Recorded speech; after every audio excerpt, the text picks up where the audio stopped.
Welcome everybody. Today I'm reviewing the Audient NERO monitor controller.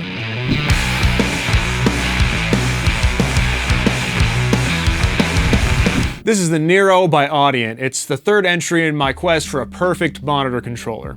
Let's go ahead and take a look at the front and the back. That way we can see what the NERO's packing, and then I'll let you know what I think of it. Alright, so let's go ahead and look at the front, starting with the left side. You have the talkback mic, internal right there at the top.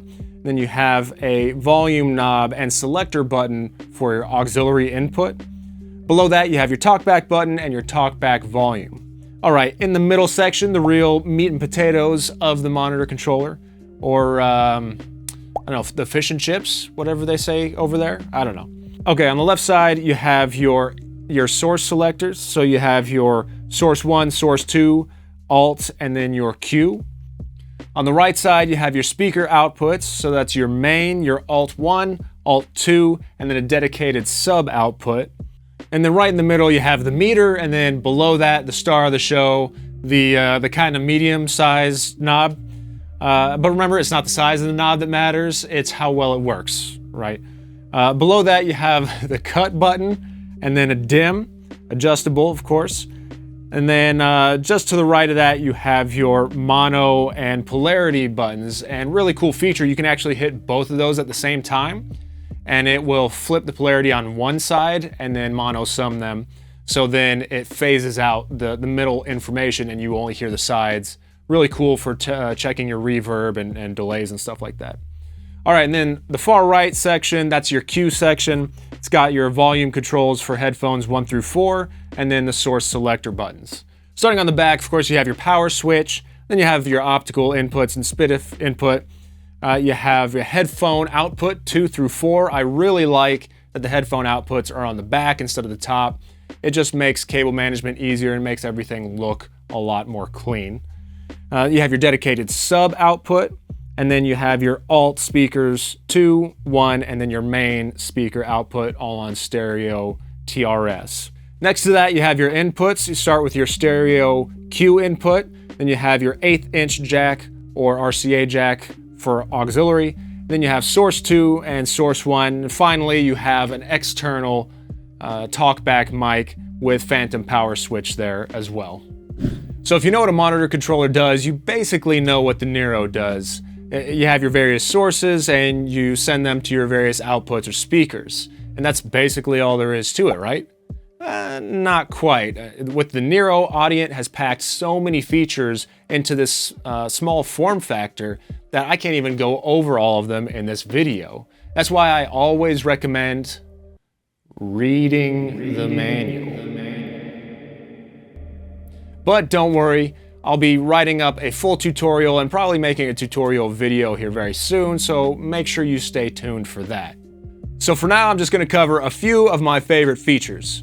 First, I really enjoyed the flexibility of headphone outputs, right? So in previous models I've tried, you could either listen to the Q output or the main output on your headphones.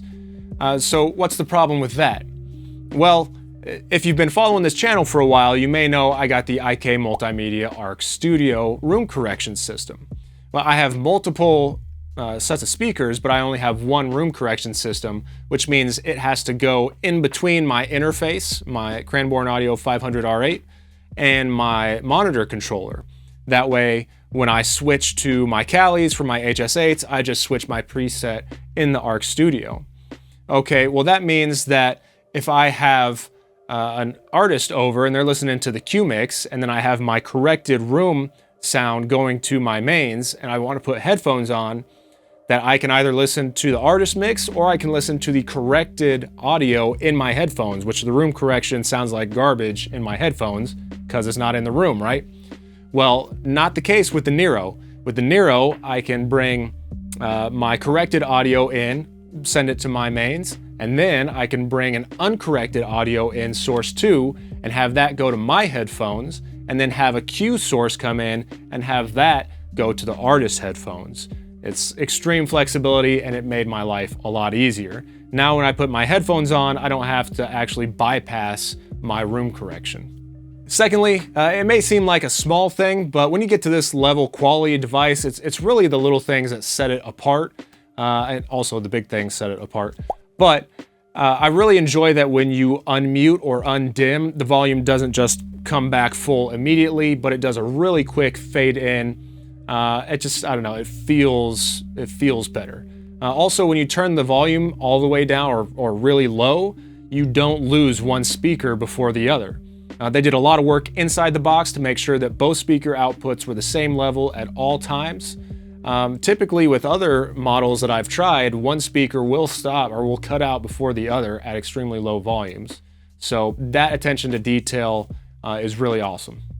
I can't go any further without addressing the look and feel of the Nero. As soon as I took it out of the box, it just felt like I was going up a level in quality. I mean, all the components feel like they are really high quality, and it's got this really nice, sleek aesthetic.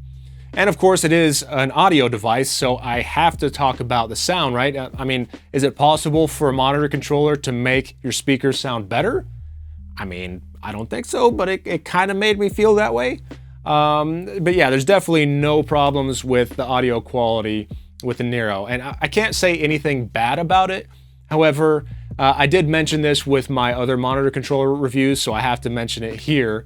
It does not have a jack for an external button to turn your talkback on. I would love to have that feature so that I can hook up a foot pedal and never have to take my hands off my keyboard and mouse in order to turn the talkback on. However, they do have a jack for an external talkback mic, which the others did not, so it is still ahead in that area as well. The Audient NERO monitor controller comes in around $580, which is slightly more expensive than some of its competitors. However, if you don't want to spend 4 figures plus on a monitor system, it's really one of the best that you can get in its class. All of the flexibility and features that they pack in there and the quality just make it worth every penny. If you're looking to bring up the level of your cue and monitor system, the Nero is an excellent option. I highly recommend it. Thanks for watching this long, everybody. You know I really appreciate it. Let me know what you think in the comments section down below. And if you have a question, leave that there and maybe I'll address it in my next comment section video.